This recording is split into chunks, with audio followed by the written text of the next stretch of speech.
tomorrow during the day, I guess, probably much of the day, there will be the formal observance of Halloween, right? Um, Halloween is one of those observances that just keeps getting moved up more and more and more, just like Thanksgiving does, and just like Christmas. All the stores are full of Christmas stuff now. You just keep moving everything up. And there's already been a lot, and I understand a lot of this, particularly in our area, is because of the tragedies, the disasters that have taken place. A lot of churches, different organizations have been doing trunk or treats, different things, giving out candy early. It's been going on for a complete week or more. But tomorrow is officially on the calendar Halloween. Um, I was thinking back. Halloween never was really a big deal for me. I don't know. I don't get it, to be honest with you. Even when I was a boy, um, it certainly wasn't that I was one of these religious fanatics that thought that's demonic. No, no, it wasn't that. It just never was a big deal for me. I don't even remember going a lot as a young boy. Now, when we got married and the girls come along, we Phyllis loved to dress them up, and they would go out and meet down at Tubby's house, and they'd just go out all over. You could go out into the neighborhood then. You can't. It's hard to do that now. But that was cute. I liked that. That was a lot of fun, and I still enjoy it from that perspective. But it was just never a big day for me. So I thought, in light of the fact that tomorrow is officially Halloween, I thought this story, it was an episode that took place in the life of Jesus and his disciples. I thought it would be fitting. Mark chapter 5, verse 1. And they being Jesus and the disciples, they came over unto the other side of the sea into the country of the Gadarenes. And when he, referring to Jesus, was come out of the ship, immediately there met him out of the tombs a man with an unclean spirit, who had his dwelling among the tombs, and no man could bind him, no, not with chains, because they had been often bound with fetters and chains, and the chains had been plucked asunder by him, and the fetters broken into pieces. Neither could any man tame him. And always, night and day, he was in the mountains and in the tombs, crying, cutting himself with stones. But when he saw Jesus afar off, this is this demon-possessed man now.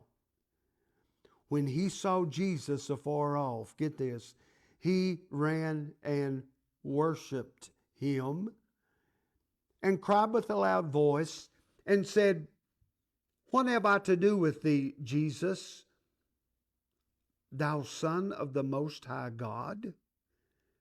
I adjure thee, by God, that thou torment me not. For he said unto him, Come out of the man, thou unclean spirit. And he asked him, Jesus asked the man, the demon, What is thy name? And he answered, saying, My name is Legion, for we are many. And he besought him much that he would not send them away out of the country. Now there was there nigh unto the mountains a great herd of swine feeding. And all the devils besought him, saying, Send us into the swine, that we may enter into them. And forthwith Jesus gave them leave. And the unclean spirits went out and entered into the swine, and the herd ran violently down a steep place into the sea. They were about 2,000 and were choked, literally drowned in the sea. And they that fed the swine fled and told it in the city and in the country. And they went out to see what it was that was done. And they come to Jesus and see him that was possessed with the devil and had the legion sitting and clothed and in his right mind. And they were afraid. And they saw it told them how it befell to him that was possessed with the devil, and also concerning the swine. And they began to pray him to depart out of their coast. They're talking about Jesus. Leave. And when he was come into the ship, he that had been possessed with the devil prayed him that he might be with him. Howbeit Jesus suffered him not, but saith unto him, Go home to thy friends, and tell them how great things the Lord hath done for thee, and hath had compassion on thee. And he departed and began to publish in Decapolis how great things Jesus had done, and all men did marvel. Let's look at this man.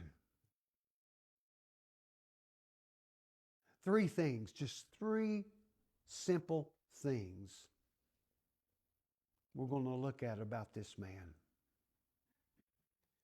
I think the place to start is to look at his condition.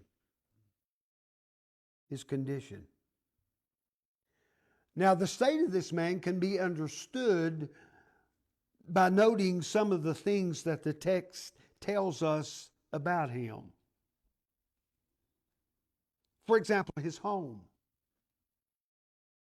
where he lived. Verse 3 says the man lived among the dead.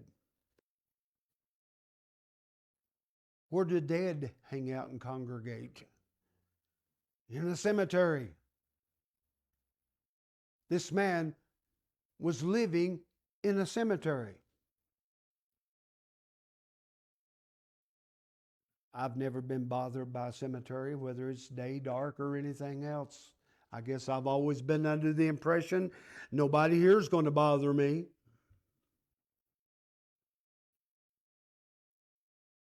Several years ago, I mowed a couple of cemeteries. I don't have them now. But I always enjoyed my time. I don't know what it was. I just felt at peace in a cemetery. I'll get out every now and then and go up to where my mom and dad are buried. And not only to remember them, but just so many in that cemetery, because they're buried where my home church was. And I just go row after row after row, and I reflect people that I knew. I enjoy that. That may be weird, that may be strange to a lot of people, but I enjoy that. But to live in a cemetery, that's different. That's different. This man had his dwelling among the dead. That's unusual. Now, as we get farther into this and we'll get more explanation of what his daily routine was like, we'll understand that he probably wouldn't have fit in your normal subdivision. He would have been out of place. So I guess he lived where he felt most comfortable, his home. Also, his helplessness. He was totally out of control. He would injure himself. That shows me he's out of control. We don't normally do things. Hopefully, we never do things. I say normally. I hope we never do things intentionally to hurt ourselves. I don't recall ever putting my finger on a board and hitting it with a hammer and saying, I want to see if this hurts. No. We don't do things intentionally to hurt ourselves. Now, we miss a nail every now and then, and we may hit our finger, yes, but that's not intentional. No. This man ran through the cemetery, and there were some hills, some trees evidently adjacent there in the cemetery. And he ran continually all day. All day. He had so much energy. And the energy came from the demon that was within him. Can you imagine how this poor guy felt? Expounding that much energy, he would have been worn out. But he couldn't sit down and rest. The demon would not let him. And he would find sharp pieces of stone, rock, and he would cut himself. I'm not sure if that was an attempt on his part. It may have been. It might have been an attempt on his part to end his life. He might have felt at this point, if this is all I've got to look forward to the rest of my life, I'm going to end my life. But he couldn't. He couldn't. You ever hear people talking about little voices in their head telling them to do things? There were demonic voices in his head telling him, cut yourself. Take that sharp piece of rock. Bring harm to yourself. Bring some blood. Continually. And he would do it. He was helpless. He couldn't do anything about his situation. But it got worse. He was also hopeless. Verse 5 says his torment was continual. Day and night. I implied a moment ago there was never a time to rest. Most of us have good days and better days. Every now and then we get maybe the best day. This man never had a good day. Never. Every single day was a bad day. Every one of them. There was no let up. None. He was so controlled by the demon that was within him.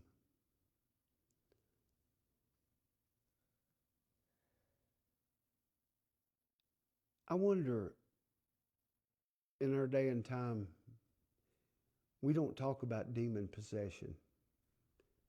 It's very frequent in Jesus' day in the Word of God. I'll just throw this out for you to think about.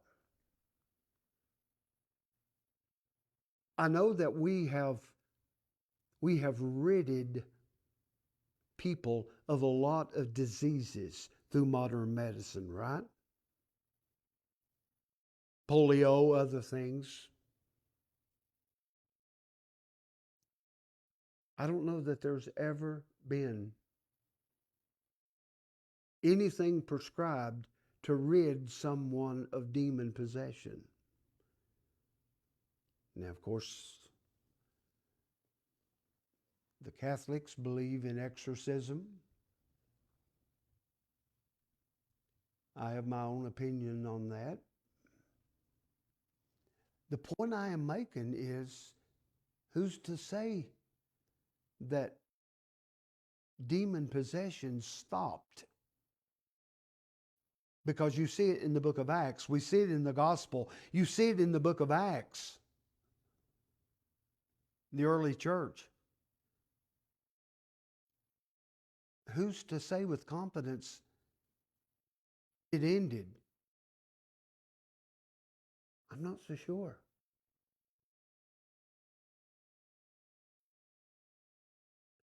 I don't want to be judgmental and I don't want to be ugly, but I've met some people that you have too. It makes you wonder. It really does. Now, they may not be as controlled by the demon within them as this man was.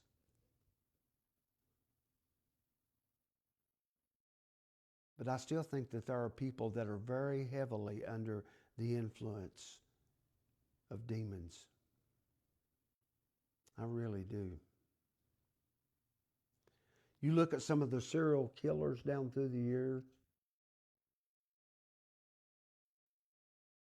I remember when I first heard of Charles Manson.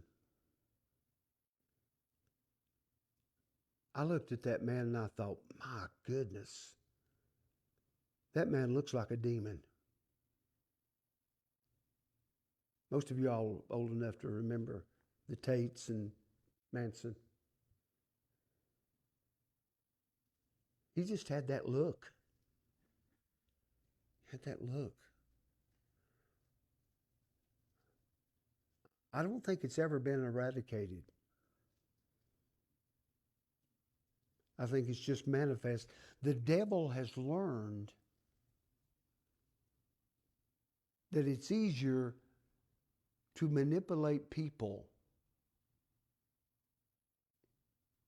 in a way in which it does not bring a lot of attention, right? I mean, this man would have been an open shut case. But what about those that you're just left to wonder about? It's food for thought. His condition. Point number 2, his conversion. This man experienced a radical change when he met Jesus. Let me show you a couple of things about it. First, it was divine. Divine. The story text says that for his own good. Evidently, people had tried to help him. They saw these scars all over his body. They saw him bleeding. They saw these running sores. They saw the fact that he was naked. They tried to help him. They took chains and binders and they put chains around this man and tighten them up with binders. I'm thinking of someone that puts logs on a truck and tightens them down, you know.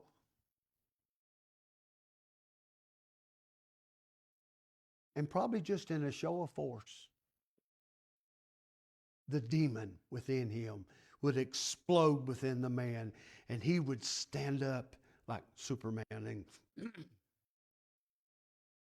and would break the chains.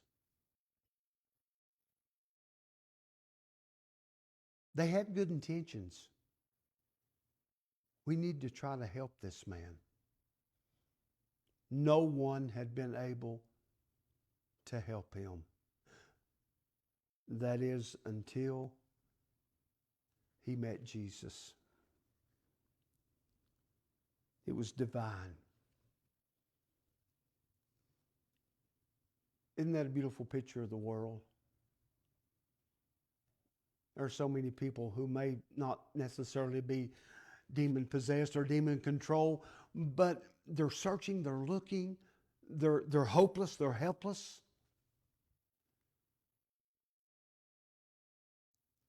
And they will never, ever be fixed until they meet Jesus. He is the answer. He's the only one that completely can turn around an individual. Jesus. Second thing, not only was it divine, but it was dramatic. I like this. When Jesus arrived, the demons were tormented. I thought to myself as I reread this story,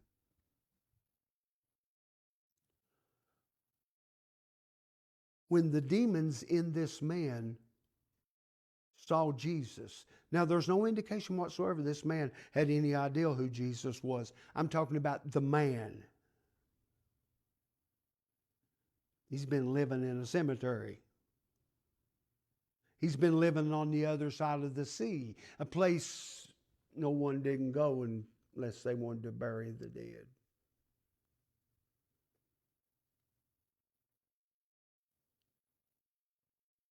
When the demons inside of this man saw Jesus, did you notice their reaction? It said they implored him. They begged him. They pleaded. The demons within this man pleaded with Jesus. What have we to do with you? And notice what they call him. This is amazing to me. O Jesus, thou Son of the Most High God.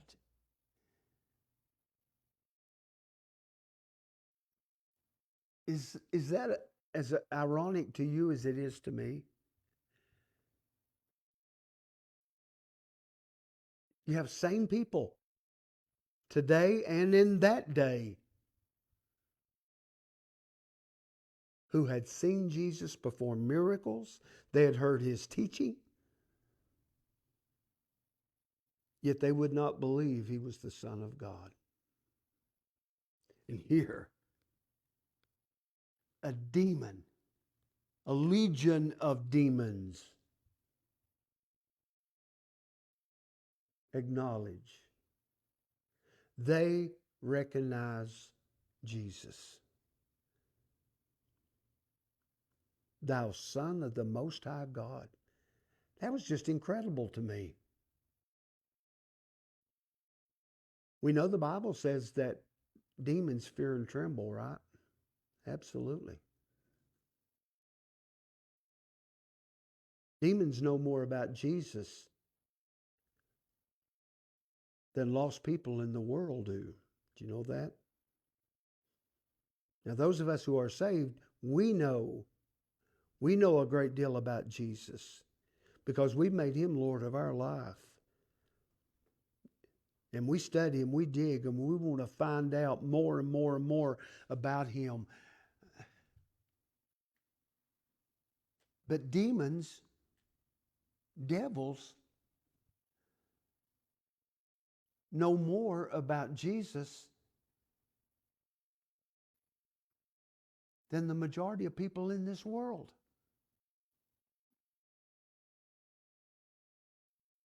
There's reasons for that. The father, Satan, once lived in heaven, didn't he? Was he not an angel? Was he not the anointed one? Was he not, from what Scripture says, the most beautiful of all angels? Now, he had a serious problem. He wanted to take God's spot. And God says that will not happen. Of course, that got him thrown out of heaven. You know that story.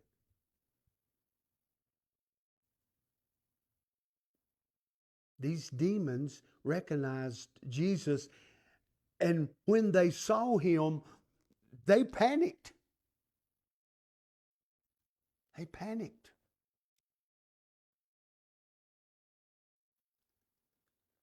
They even cried out to him because they know what he's going to do. They know that they're about to lose possession of this man. They know that. So they asked Jesus, let us stay in this place. And there was a herd of swine there. And Jesus cast the demons out of the man into those pigs. You know what was funny to me as I read this? These pigs didn't want demons in them any more than this man did. They ran down the slope and drowned themselves. They died. Choked. Literally drowned themselves. Now, what happened next? This is the dramatic part. Let's focus on the man who is now demonless. First, he was calmed. Verse 15 says he was sitting. Just sitting. He might have sat down on one of the tombstones. I don't know. Maybe he just found a log nearby and sat down. It would have had to have felt so good to him. He had not been able to sit since those demons overtook him for the first time. He can sit down. As calm as he could be. Something else we find that he was clothed. Clothed. I said a moment ago, the whole time the demon had possession over him, he ran through the cemetery and through the mountains, screaming, cutting himself, cursing, naked. What a spectacle. But the story says,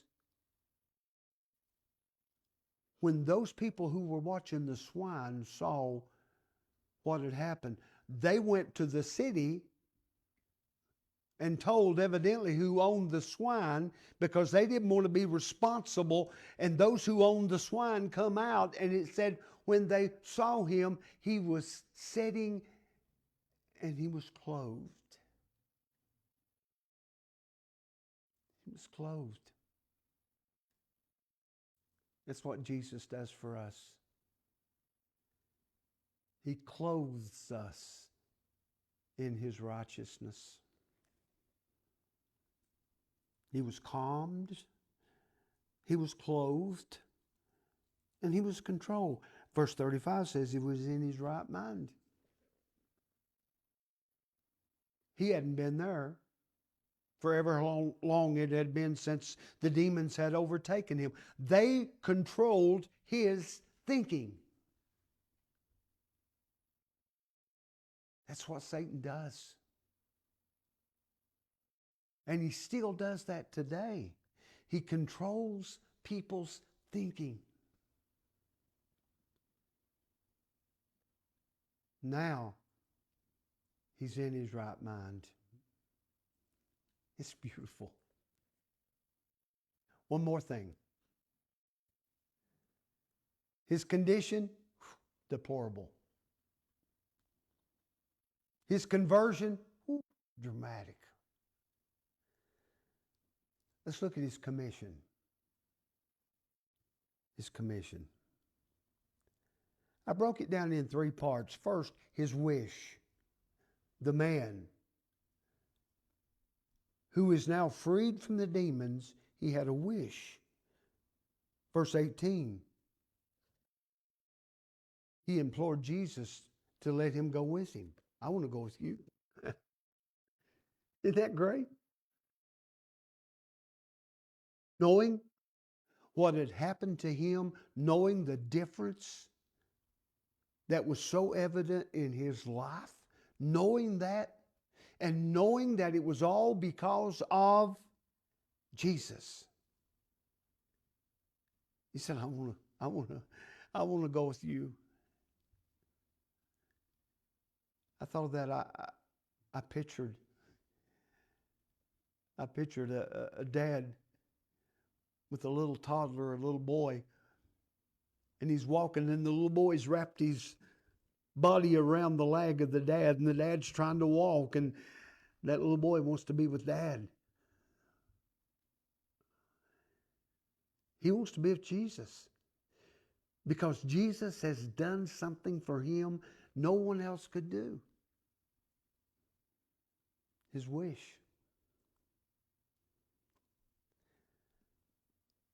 Look at his worth.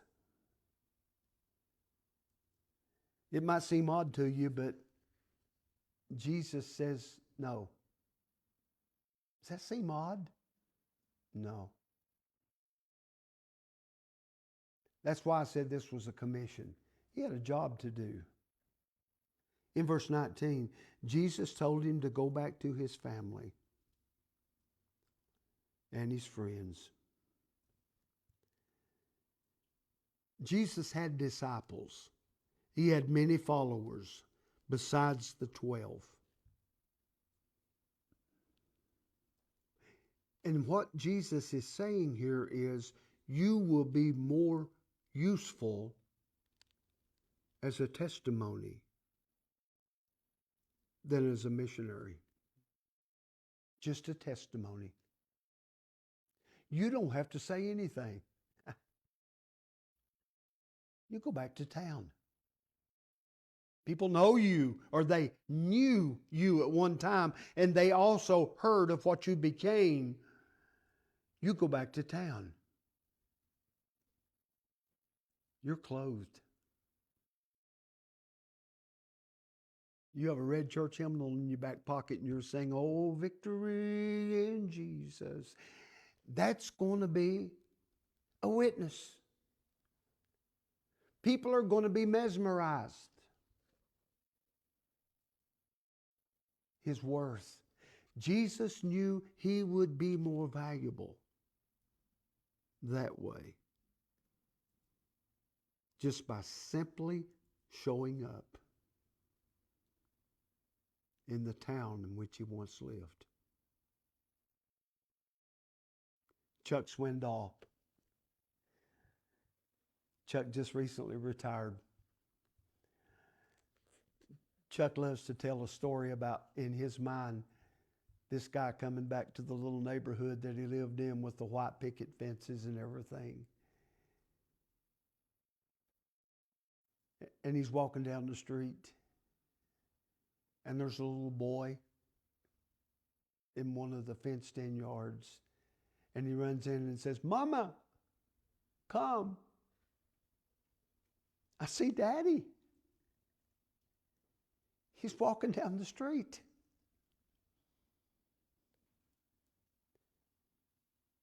And he don't look anything like they said he looked. And he's smiling.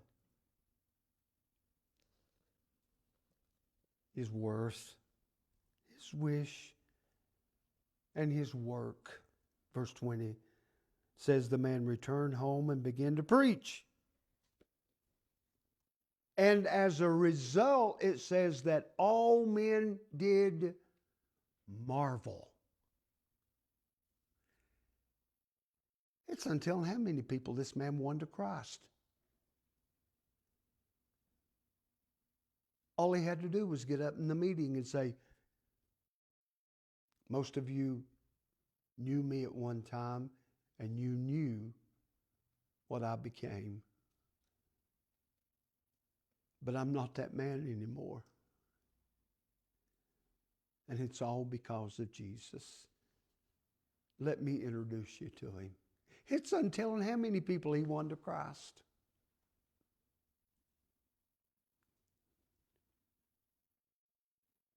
I like that story. I thought that it would fit good at Halloween. But there's a great story within the story. Because what happened to this man still happens today in the lives of people. People need Jesus. He's the only answer. And he can change the worst of individuals because of who he is. Let's stand.